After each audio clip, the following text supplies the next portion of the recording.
मैं Canada Christian आप सभी लोगों का तहे दिल से सबसे पहले स्वागत करता हूँ। तो इसके बाद मेरी इस चैनल को सब्सक्राइब कीजिए, लाइक कीजिए, कमेंट कीजिए और शेयर कीजिए। तब तक बने रहें मेरे साथ इस वीडियो के एंड तक। शुक्रिया।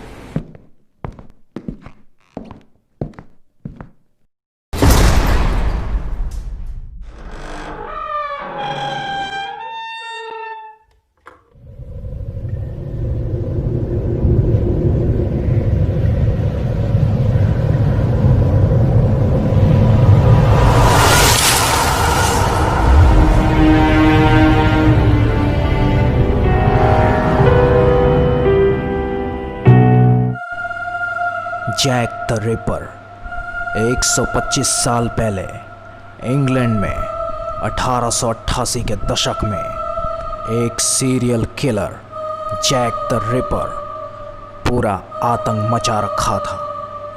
इस जैक द रिपर ने कई वेश्याओं का कत्ल किया था।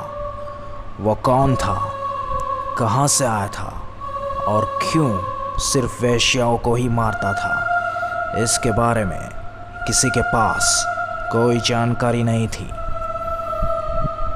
और इस नाम ने पूरे इंग्लैंड में सनसनी मचा रखी थी।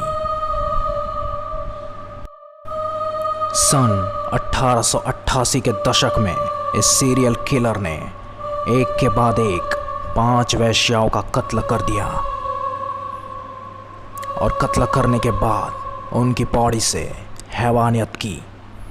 1888 के अखबार में एक खुफिया लेटर पुलिस को मिला जिसमें मैंने पहला कत्ल कैसे किया उसकी जानकारी दी और दूसरा कत्ल वो कैसे करने वाला है वो सब कुछ बताया।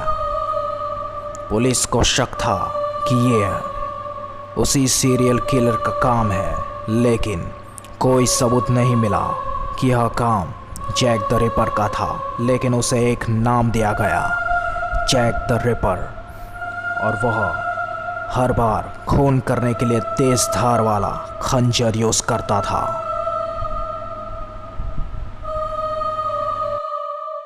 जैक द रिपर ने इंग्लैंड के व्हाइट चैपल को निशाना बनाया क्योंकि वह एरिया वेश्याओं का गढ़ माना जाता था।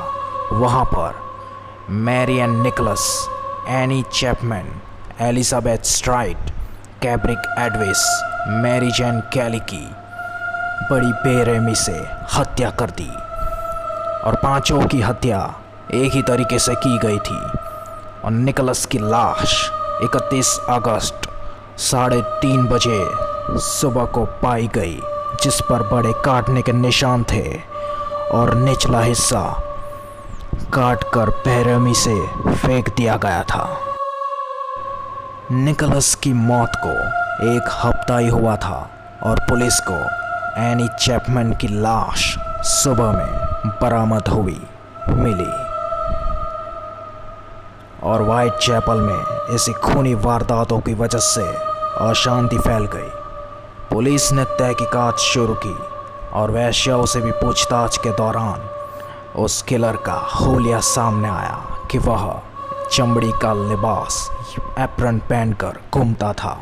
पुलिस की नज़र में एक ऐसा आदमी था जो पूरे दिन एप्रन पहने हुआ था और उसका वेश्याओं के साथ आना जाना था। पुलिस को लगा कि वह यही किलर है, लेकिन कुछ सबूत ना होने की वजह से उस आदमी पर केवल नज़र रखी गई और उसे छोड़ दिया गया। पुलिस का शक बिल्कुल गलत निकला और सितंबर के अंत में जैक द रिपर एक बार फिर सामने आया। इस बार उसने 2 औरतों का बड़ी बेरहमी से कत्ल कर दिया और ये हत्याएं रात के 1 बजे के करीब हुई और ऐसी खूनी वारदातों की हेडलाइंस सारे अखबार में आने लगी।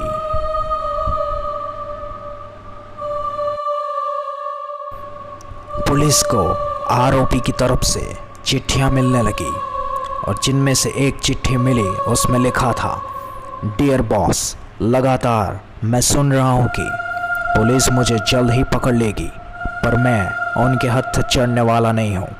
पिछला शिकार बहुत शानदार रहा। मैंने उस औरत को चीखने तक का मौका नहीं दिया आपको क्या लगता है आप मुझे पकड़ लेंगे? नहीं, जल्द ही आप मेरी अगली वारदात का तमाशा देखेंगे। ये चाकू बहुत तेज है और मैं शिकार की तलाश में हूँ। Good luck, Jack the ripper.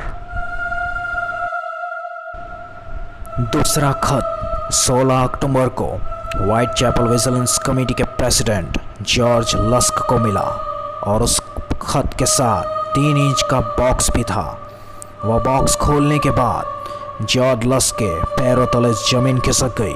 उस बॉक्स में इंसानी किडनी मिली और डॉक्टर्स की जांच के बाद पता चला कि वह किडनी गैब्रिक एडविस के शरीर से निकाली गई थी और पत्र में कुछ इस तरह लिखा था, मैं तुम्हें आधी किडनी भेज रहा हूँ। इसकी आधी किडनी मैं फ्राई करके खा चुका हूँ। यकीन मानो वह स्वादिष्ट थी।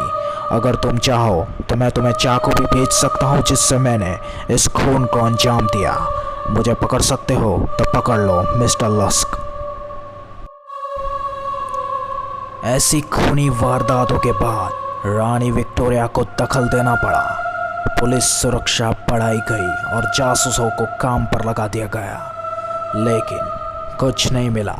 ठीक 1 महीने बाद जैक द रिपर फिर लौटा और उसने मैरी जैन कैली की हत्या कर दी, जो कि अकेली रहती थी, जिसकी उम्र सिर्फ 25 साल थी और पता चला उसकी हत्या घर के भीतर कर दी गई है। और जैक द रिपर का मैरी जैन कैली की हत्या के बाद खूनी खेल बंद हो गया और यहीं पर थम गया। तब से यह जैक द रिपर कभी नहीं लौटा और यह महज एक रहस्य बनकर रह गया कि आखिर वो था कौन। ऐसे ही रहस्यमय वीडियोस और कहानी मैं आपके सामने लाता रहूँगा। तब तक मेरे इस चैनल को सब्सक्राइब कीजिए, लाइक कीजिए, कमेंट कीजिए और शेयर कीजिए। और सबसे पहले मैं शुक्रिया करना चाहता हूँ क्योंकि आपने मेरी पूरी वीडियो को एंड तक देखा। तो thank you all, love you all, God bless you all. फिर मुलाकात होगी आपसे एक नई कहानी और नई वीडियो के साथ। तब तक मैं विदा लेता हूँ।